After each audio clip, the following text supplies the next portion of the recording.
Welcome back, everyone, to another episode of Conversations on Consent with the founders of Consent Talk. My name is Alex, and I'm here with. Paige. Seemani's also here, and we are very excited to talk today a little bit about men's mental health and mental health awareness as we come into the month of June, which is Men's Mental Health Month. So we look forward to having our conversation and sharing it with you today. What perfect timing. It's just a little bit over a week into June, and I think we should maybe start this episode off talking about something I think many men maybe struggle to find resources about or to explore on their own, which is therapy. I had a conversation recently, actually with my high school ex kind of person. But him and I were talking about therapy and he asked me why I like having a therapist. And I was like, that's a really interesting question. Like I've never thought about that. Like I like my therapist for so many reasons, but I don't know why.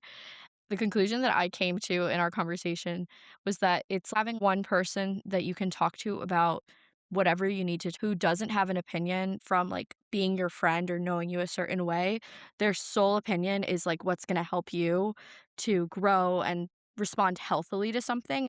Friends and family want the best for you, but they also are going to have an opinion of what the experiences are because they're your friend and because they know Yeah, you socially and they know how you interact and da da da. Mhm. Whereas a therapist knows all of that, but also is only solely looking out for your well being in any advice truly. they give. And I love that.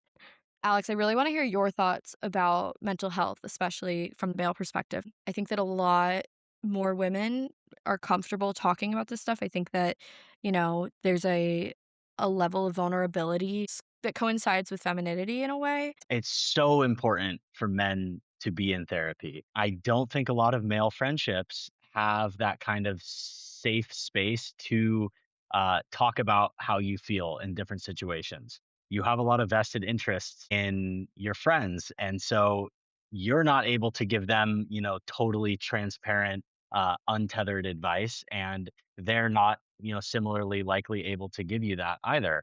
Especially, I think a lot of men, they have these huge walls up. A lot of us want to be seen a certain way by our friends. We want to be seen as strong or like leaders or like not weak. And I think it's such a detrimental thing in general. But I think going to therapy can really help break that down. I know, like in college, I put up the hugest wall to go into therapy.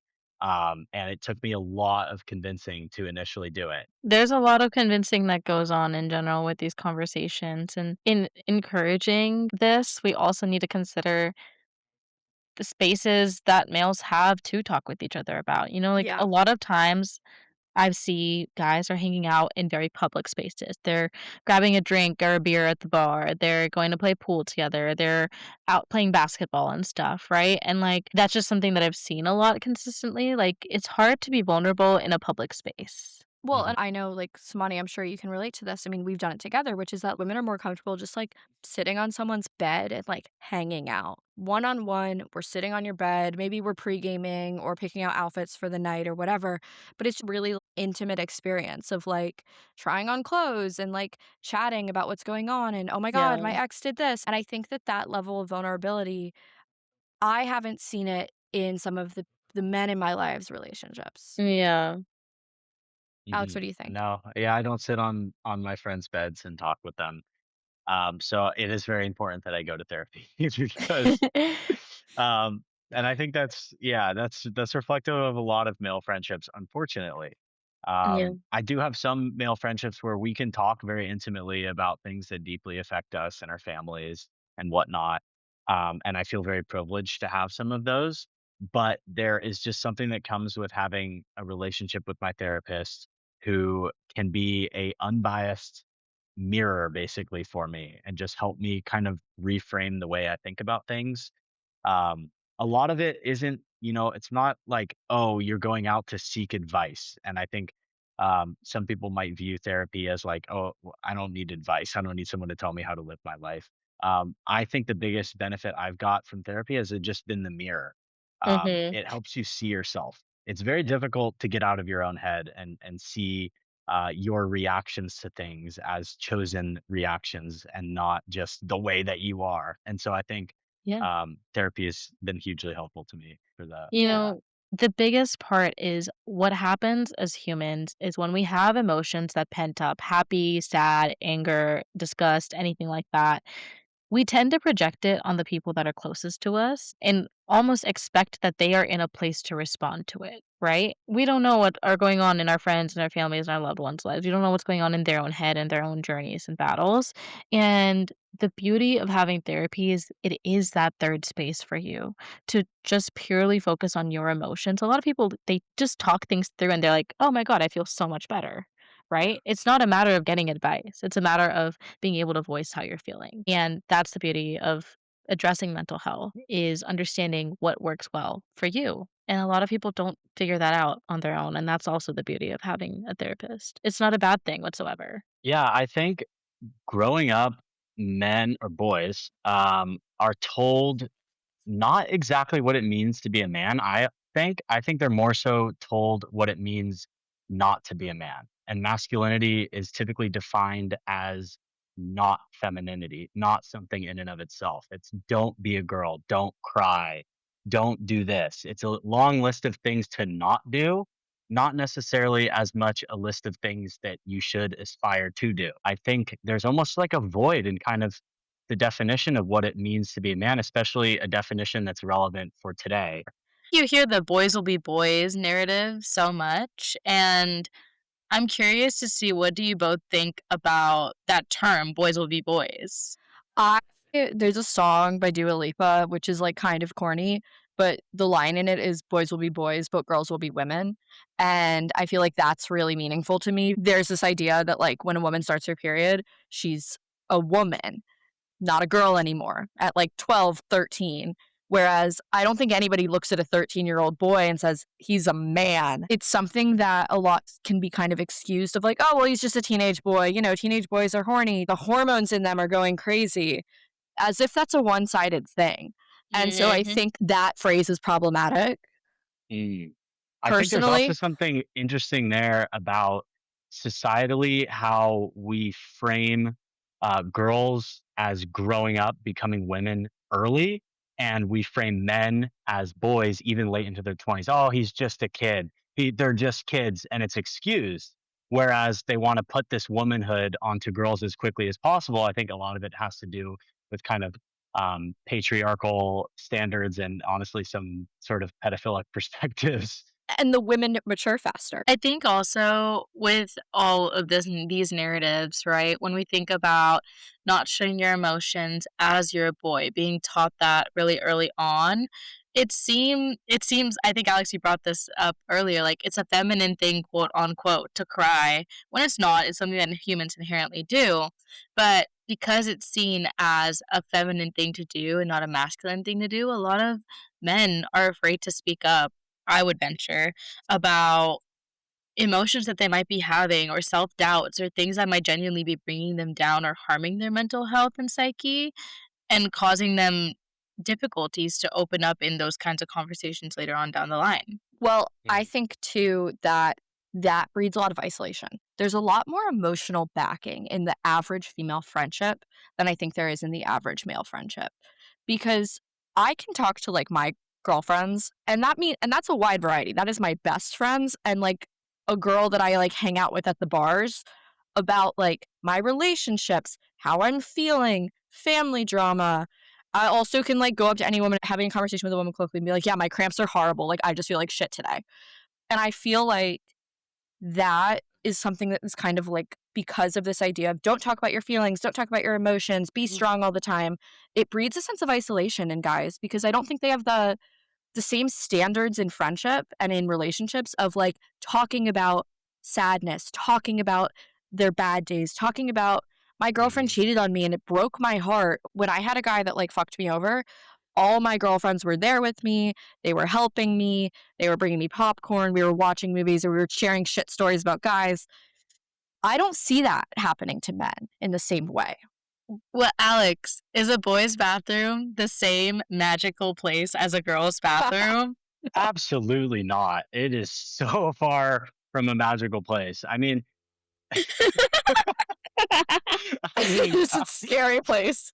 it, it can be, yeah, sure, and it's probably not as well maintained. But I think there's something, and my girlfriend points this out, how she talks about the kind of experiences that we've had with her close group of friends at length. Sexual experiences, how the date went, like how she Yep. was feeling throughout the date. Oh my God, this happened, The all the way debrief. down to the nitty gritty, like even the sexual details. Yeah. And men, it's just not there. And kind of her pointing that out, like, has made me notice it even more. And Mm. just last weekend, I, was hanging out with a good friend of mine, and I brought up some of my, sexual experiences, and it was like a very uncomfortable thing initially. Oh, wow. Very difficult to kind of bring up, and like a little bit awkward because I just like Why was it uncomfortable? Can I ask? Like, was there tension between y'all 2, or was he just very like, "What are you talking about?" no, I think it's just such unbridged territory. Like I've known this guy since we were kids, and it's the same way. Like I have a good group of friends that I've known since we were all 12 years old. But could I tell you like any sexual experience they've had with a partner? No. I don't know. It's I don't know anything. I don't know how they've like felt on any date they've been on. I don't know any date they've been on. And it's just it's and I think a lot of guys can probably relate that you just when you hang out with your friends for whatever reason you're shooting the shit about something that's going on, or you're doing an activity and you're focused on that, or you're just like cracking jokes. You're not getting into the nitty-gritty, and, I think that makes for men to be, yeah, kind of Mhm. isolated in their experiences.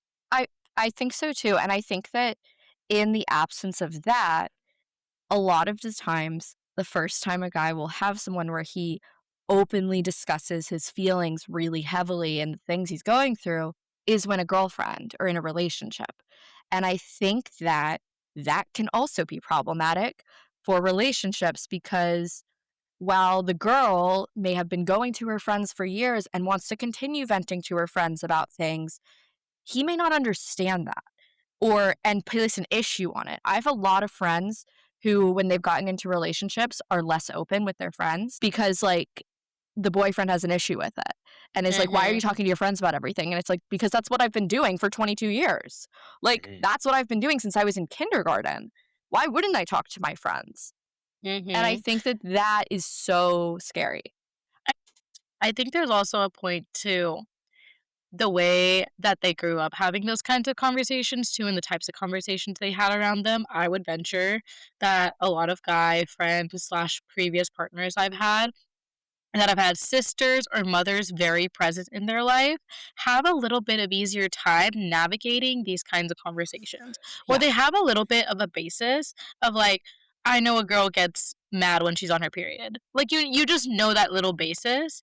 Whereas guys who've grown up with a majority of like brothers or very paternal presence in their life do not have that same basis, and it's very, very obvious when you get to the age of, like, early 20s and beyond that So it's there's a lapse in that. So for my brother, it's really interesting because my brother and sister are twins. So he grew up always being in classes with a twin sister. He had a strong female presence at home, having two sisters and no brothers. But also, he had his twin in class with him, seeing everything with him, experiencing life with him.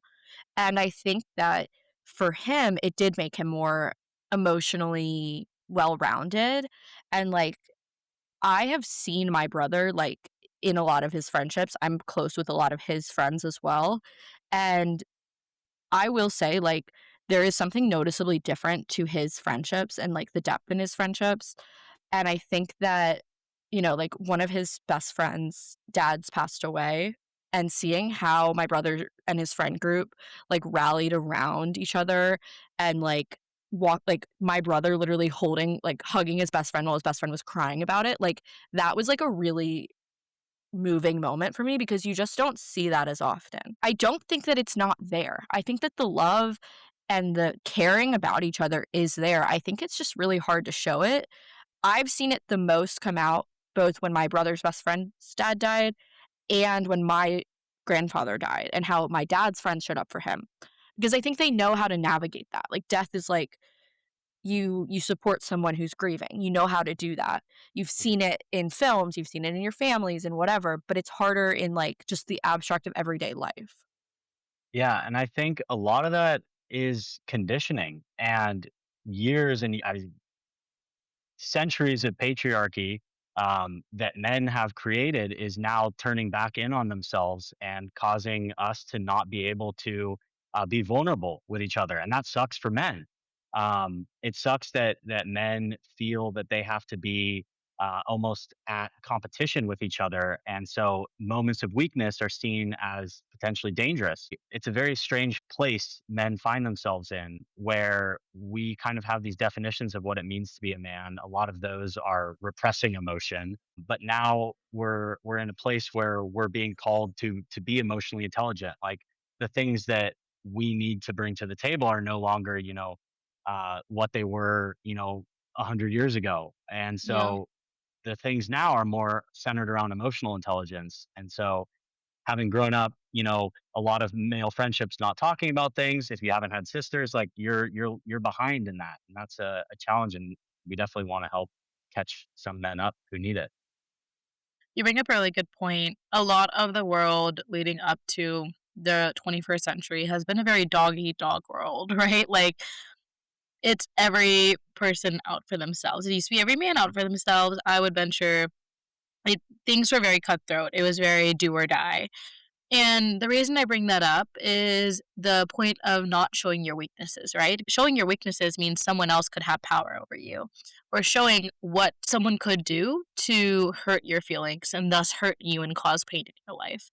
And so I think that's a really interesting point to think about is like, I think a lot of men in the journey of preventing and avoiding pain or avoiding controversy in their own internal selves will avoid confronting emotions and will avoid having those difficult conversations with themselves, with friends, with like people around them and loved ones. Well, and I wanna talk a little bit too about, like, this idea of the male loneliness epidemic that we're seeing, and I think we've already kind of talked about a lot of that, but I also think that a lot of the cultures that are being exposed to young boys right now are feeding into that because I think that, we have this, like, hyper masculine culture, incel culture, the red pill stuff. We've got gym bros and all these different things that I think they're kind of a counter response to the level of gains for feminist movements and for women's rights as a whole. I think that there are certain sectors of society that are really scared of that because for the first time in history, women are not being forced to be married for financial safety and security. Rather, like, they can make an actual choice about whether or not Yeah. they want that. Mhm. Paige, you and I had sent a TikTok to each other that was like, now that women can actually date for the character of men versus the financial security that a male provider used to offer, the dating pool has gotten quite bad. I just told you guys my horrible date that happened recently, and it's, I think, very symbolic of the world is changing and there's not really these buckets anymore. So a lot of the male species in general, they've been told their whole lives that they have to fit into these buckets of like what a man includes. It's a provider, it's this, it's that. And on the flip side, they're now in this place where they don't need to be held to that standard anymore. Now, what the hell do they do with their lives, right? How do they fulfill what they've been told growing up? Yeah, bring it to what's going on online at the moment with masculinity and specifically manosphere content. Um, Mm. I think that What's manosphere? manosphere is the I can't believe I've you the haven't heard never, that term. I've never heard this term. There's a What whole the hell? documentary on it. You gotta watch it. It's you've terrifying. never wow. Okay. It's basically Okay, for those this for us uneducated folks, what is manosphere? as I understand it, it's basically a ring of internet personalities who are promoting a worldview that is men are better than women, stronger than women, more capable There's than a women. term for It's this? Yeah, because it's like that permanent. misogyny. It's a misogynistic ring of internet personalities. Um, that are, including Andrew Tate is a major Ah, one. so Um, basically the voices of the male movement. and what's interesting about it is I think it's hugely based in fear. Yeah, It's fear of the power of the feminine. Because if you think about how much of a head start men have had over women, how long ago was it that women were even allowed to vote, to 100 have their own and bank account? 105 years since we could vote. It was 72 and they got N bank accounts, I think. I thought it was Um, 74. maybe 74. It was my mom was alive. I know that. Um, no fault divorce came, I think, in the 80s. Marital rape was only outlawed 20 years ago, I think, which is super So fun. all these things, and in just these past years, how far women have come is incredible and shows the strength of women. And I think this kind of manosphere misogyny is these men who are afraid that they, won't be able to keep up, and so they just need to push women down and to put them down so that they can feel powerful and they can feel like they're in control. Um, and I think it's based in a lot of insecurity, and it's honestly a, I think in a kind of inverse way, it's a misogynistic movement, or what's the word for the opposite of misogyny, like putting men down? Misandry? Misandriny? It's a Yeah. misandrinous movement because it's assuming that men are incapable of growing and becoming, better people. It's like we are this what we are, and so we're just gonna put other people Mm. down instead of, calling ourselves up to grow.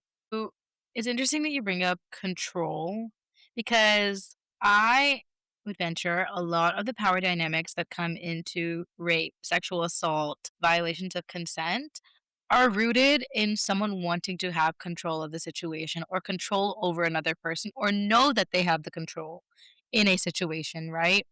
We hear all these kinds of like, I'm going to refer to true crime for a second here. A majority of those perpetrators that go to jail for different things like pedophilia, kidnapping, all of these things, they didn't have control at one point in their lives and now are seeking control in the most extreme ways. Yeah. And that power play is rooted in this need and desire to have power in something, right? And before, it was just a men compete with men world. And now it's a much more equal playing field and they have more opponents. Hence, Well, they want to push a whole side down sometimes. But I think the core aspect of where we're trying to get at here is why is it so difficult to bring up hard conversations? Why is it so difficult to tap into these more difficult emotions, crying, anger, things like that? Why is anger taken out as violence rather than talking it through and actually experiencing your pain, right? Mhm. These are the things that I would venture create the stigmas around men's mental health the most. Why is it hard? Let's dissect that for a second. It's a lot of fear. I think fear is at a core of a lot of the ideas of masculinity. You're afraid that you won't beat out, another man, and that he's going to take over your job, or he's going to take your girlfriend for, like, there's all this fear. And I think a lot of it is men afraid of other men. it's interesting what you say kind of that they're competing with other men because 'cause I've seen a lot of different TikTok stuff talking about how a lot of what men do in their own lives and how they represent themselves and things like that are very much geared towards the male gaze and appreciation from other men, and it's not really the things that, like, women find attractive or that, like, women are generally looking for, and I think that it really hones on that. Speaking of male gaze versus female gaze, I have a bone to pick with the male gaze, as all three of us know. I had a partner who could not understand choices that I made for myself that were very female gaze centric because I I'm inherently filled with girlhood and Yeah. love for the women in my life. Like, my mom and I will go through different pictures of myself, and she will help me choose what to put in my Instagram. I have no secrets from her when it comes to, like, the clothes I wear and things like that. But a guy who wants to be like, "Why are you wearing that kinda stuff? Is my validation not enough for you?" is an inherently male-centric, male gaze way to look at things, right? And that's because the way that they are doing things is in a completely different bubble than the way that a woman might approach things. And so that is one small example, the clothing thing, wanting to be controlling over clothing.